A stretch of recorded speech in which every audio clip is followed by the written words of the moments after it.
Look at this monsoon of rain. This is wild. I've never seen it this heavy. I guess it doesn't show up very well on camera, but thank God we have not put our mulch down. If we had put our mulch down, it would have washed away completely. But look how green the grass is. I guess you can see over there like a river of water. Those are our little gardenia bushes over there. But anyway, a river of water. Look at it pooling down there. Sounds pretty. But man, that's intense. I didn't do too good at filming, but do you see these rays of light coming through the trees in the morning? The most calming, reassuring thing. It's like as sure as night will fall, so too will day come. And if you're lucky enough to get out at this time of day, you get to see light through the trees, and it's glorious.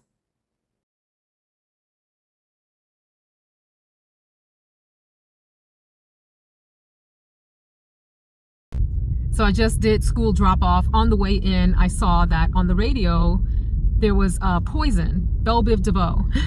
So of course I had to crank it up and annoy the heck out of my son singing it. And I'm like, why is this song so nostalgic to me? Like, of all of the songs of that time period, first of all, can we just take a second to acknowledge that that song was released in 1990? Excuse me, that song is 35 years old. Is that possible? Meaning I was 15, a tender young 15. I was younger than my son's age is now when that song was released.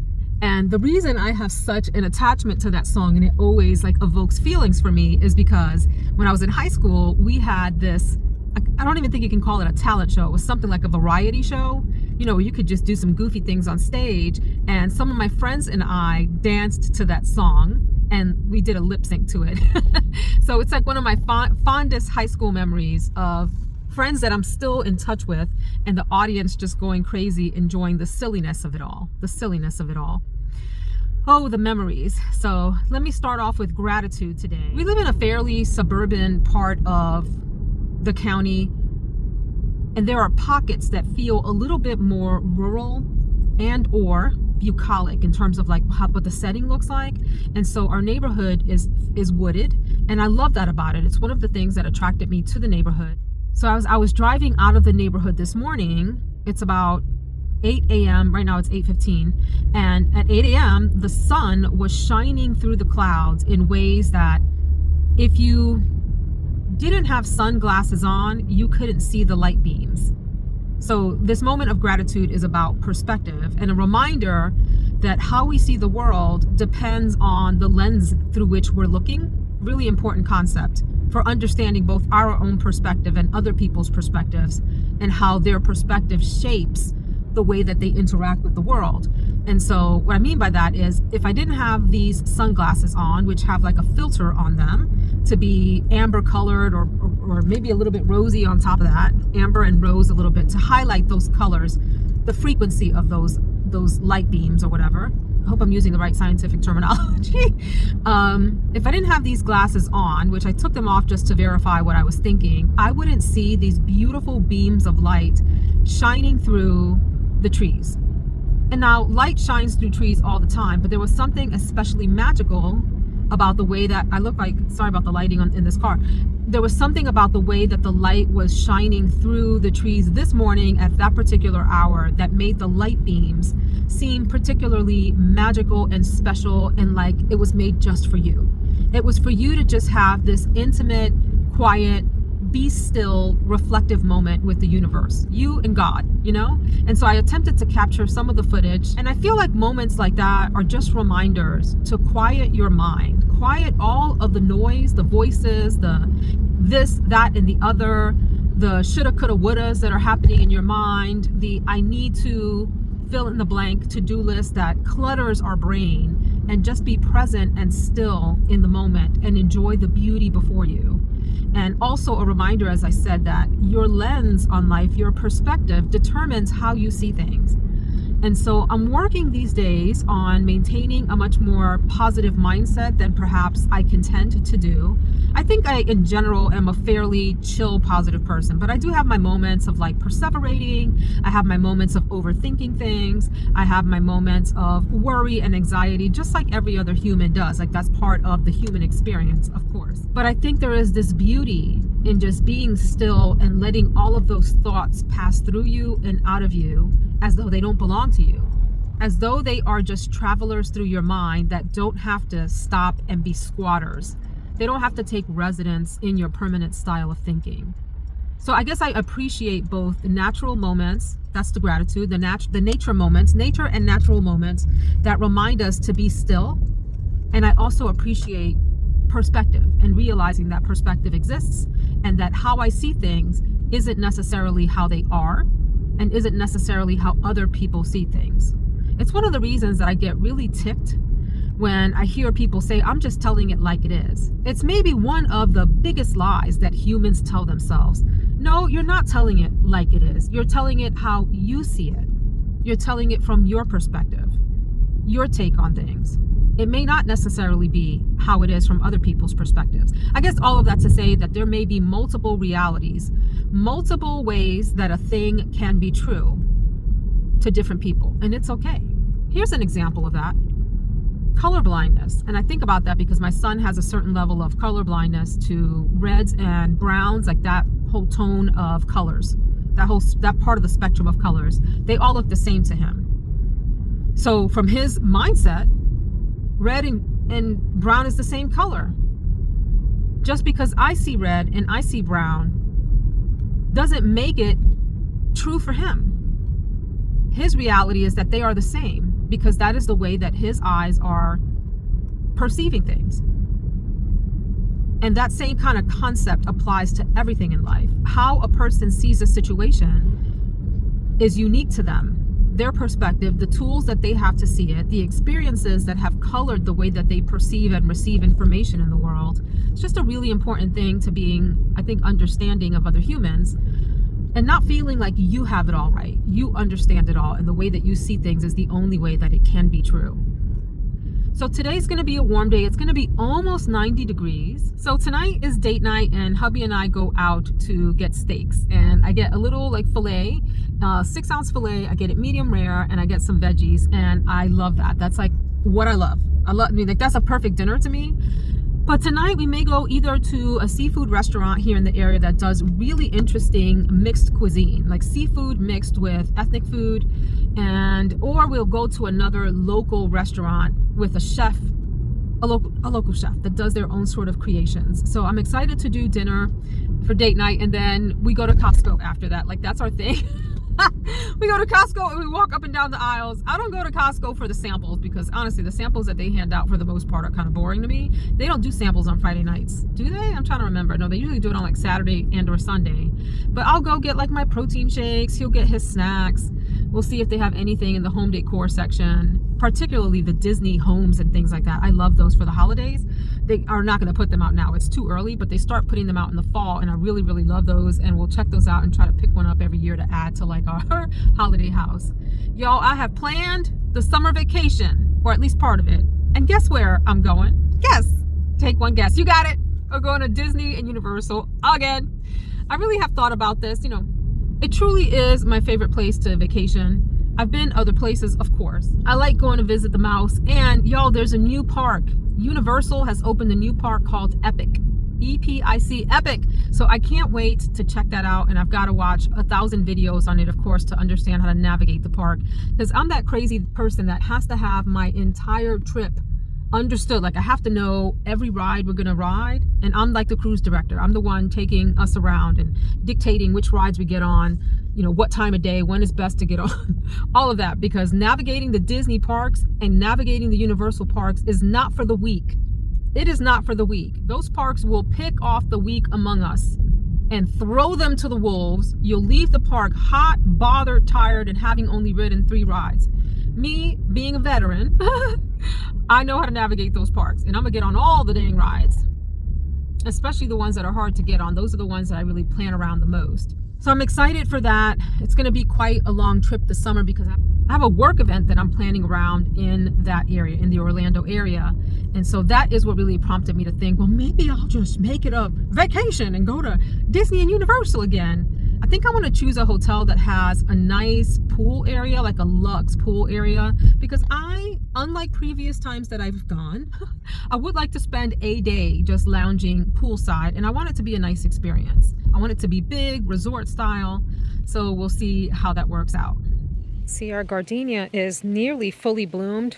I'm a little irritated with myself because I came out here, gosh, maybe just 3 days ago, and the bush was mostly like this, mostly just buds, ready, like here, ready to bloom.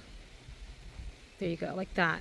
And then I waited a few days, and here it's like almost fully bloomed. Let me step back. And we don't have mulch, so I don't want to show you all the mess of the flower beds that we need to clean up. And this is what happens quickly. So they bloom, these gardenia buds bloom, like this one is freshly bloomed. Look how pretty that is. Oh my gosh, gorgeous. And then they flap open like this, one here, and then they quickly die off. So you get maybe a week or two of blooms. You know, here are some more that are ready to sprout. And so once these die off, these other ones will bloom out, and they just smell so luscious and rich and creamy and amazing. Let me sniff, hang on. Oh, and it's just the faintest of smells, like beautiful white floral smell, creaminess, a touch of like soapiness, a touch of greenness and freshness, and it's just the most divine smell in the world, but it's so light, so light. I wish I could capture this truly in a perfume. You know, there's a lot of perfumes that come close or that approximate this through some other combination of florals that give the impression of a gardenia note, but man, is this just dang gorgeous. So I'm excited for these to bloom. There's some more buds here. There are buds everywhere. Oh my God, look at this one starting to unfurl. Hello, little bud. Let me smell you. These fresh buds smell creamier. They almost smell like buttery. And then the bigger ones that are like this, these big ones, fully bloomed ones, are less buttery. Oh my God, just so freaking amazing. It's like a tropical heaven out here. Tropical heaven. So these are less creamy. I didn't realize this before. The freshly bloomed ones are the creamiest. A little floral icon popped up on the screen, like it detected that there are flowers. Isn't that great? Technology's friggin' amazing. But y'all, I cannot express to you how beautiful, beautiful these gardenias smell. They're just fantastic. Hello, beautiful gardenias. We love you. Thank you for visiting us this spring. Thank you for visiting us. The back side of the bush hasn't really bloomed like this side that gets more of the afternoon sun, which is interesting. Look at this gorgeousness here about to bloom and bless us with its beauty. Oh, just fantastic. And then over here are our peonies that did not do too well this year. I don't know why. They look horrendous. I don't know if we just didn't nurture them well or if the rains got to them. We need to weed around these bushes. It looks horrible. We get these beautiful lily type things. What are these, calla lilies? There are a few there fully trying to bloom. There's our other peony bush that didn't do so well. Look at the peonies down there at the bottom. It just didn't do well. Those look all rotted out already. We didn't get to enjoy those very much this year. In the meantime, it's also the season of dragonflies. Look at that beauty on our brick. I love that. Those are my office windows right there. Like I sit right on the other side of that brick part of the wall. So I feel like it's coming to visit me personally. I feel like it's coming to visit me personally. Hello. Hello, little dragonfly. I see you. I tend to think of dragonflies as good luck. All right, I'm going back to work. I saw this meme thing on Facebook that made me really stop and think. And of course, it was pretty late at night. It was in one of the rare moments that I have trouble sleeping because, y'all, I'm trying to sleep like a baby these days, okay? Once my head hits the pillow, don't talk to me until the morning. But it was just one of those nights where I was not sleeping the best, and I got on social media, on Facebook, and I came across this meme that said something like, it was a picture of a train, and it said, this train will take you back into your childhood, and you can spend an hour of time doing anything in the past. What do you do? And for some reason, it really hit me hard thinking about what would the answer to that question be? What would I spend an hour of time in my past, like in my childhood specifically, wanting to do, and why? So, I sat there and thought about it. Everything's a lot more sort of emotional and deep and profound at night when you can't sleep. I started looking through the comments, and oh my gosh, it was so heartbreaking and touching in some ways.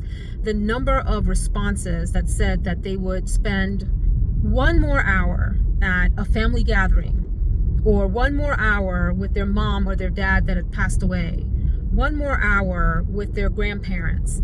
Those were the themes. Now, there was a small percentage of people, you can tell they did unfortunately not have that kind of idyllic past and did not want to go back and said, I would choose not to go back.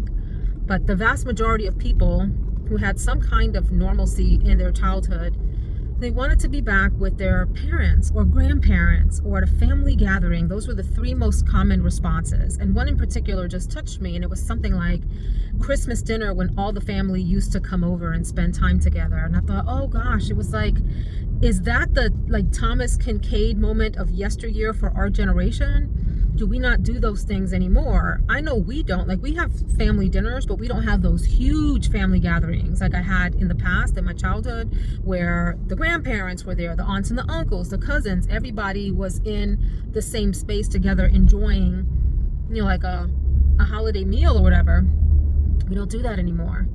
So anyway, I don't know what my answer to that question would be, but my mind went to immediately secure family times and moments. Spaces where you feel safe and treasured, like nothing can get you, and that you feel timeless. I went to moments, there were memories that came into my mind where I felt, well, timeless maybe isn't the right word, but I felt free from the burden of time and space. And so that makes me think of when you're little and you're playing with your toys in your room or in the family room or whatever, or some other space. In your bedroom, in the family room, in front of the TV, at the kitchen table, the innocence of youth and the lack of accountability for what happens next. And that was profound for me, to remember that there was a time in my life as a kid, and it's one of the greatest benefits of being a kid, that you don't have to be accountable in most normal circumstances, right? You don't have to be accountable for what happens next and who does it. You're just responsible for being present. And if you had a good childhood, you could play. So the power of play is not lost on me. The power of being in the moment and being present is not lost on me. And how those memories are so embedded, and they show up as just glimpses of moments in time. I picture myself sitting cross-legged in the bedroom that I shared with my sibling, playing with my paper dolls. I had an entire gymnastics team of paper dolls because I was a big fan of Nadia Comaneci. Do you remember that movie? Was it that came out? The first gymnast to score a perfect 10 on anything. A very profound memory for me, both watching her performance, and I think it was recreated in a movie, and that's how I knew about it. But I got obsessed with Nadia Comaneci and gymnastics, and I made all these little paper dolls, and I would sit on the floor of my bedroom for hours on end designing paper dolls. I even remember the linoleum floor. We had layers and layers of linoleum floors in our apartment in the Bronx that were layered on top of each other. I would make entire gymnasiums out of paper for them, for the little team, the US team. We had a Romanian team, I had a Russian team, I had all these, well, it was the USSR, the Soviet Union team. I had all the little teams all set up to go for my fake Olympics. Memories like that. I remember just sitting at our kitchen table. We didn't have a separate dining room. We were in an apartment, so our kitchen table was literally in our kitchen, with our washer and dryer and our kitchen appliances and all that. It was all in the same room, but sitting at the table, writing, doodling in notebooks and things like that. I remembered sitting at the window looking out at kids playing. I remember sitting on the stoop of the apartment where I grew up, waiting to go play with someone, waiting for a friend to play jump rope or whatever. Go play in the city pump when they put the water on, the hydrant. That was our pool. The water hydrant went on and we would go play in the hydrant. So anyway, that meme just really touched me. This question of what would you spend 1 hour doing if you could go back to the past? And for me, it has something to do with being fully and wholly present for 1 hour with no worries or cares in the world, and having the security of my family around me all in one place. I grew up upstairs from my mother's parents.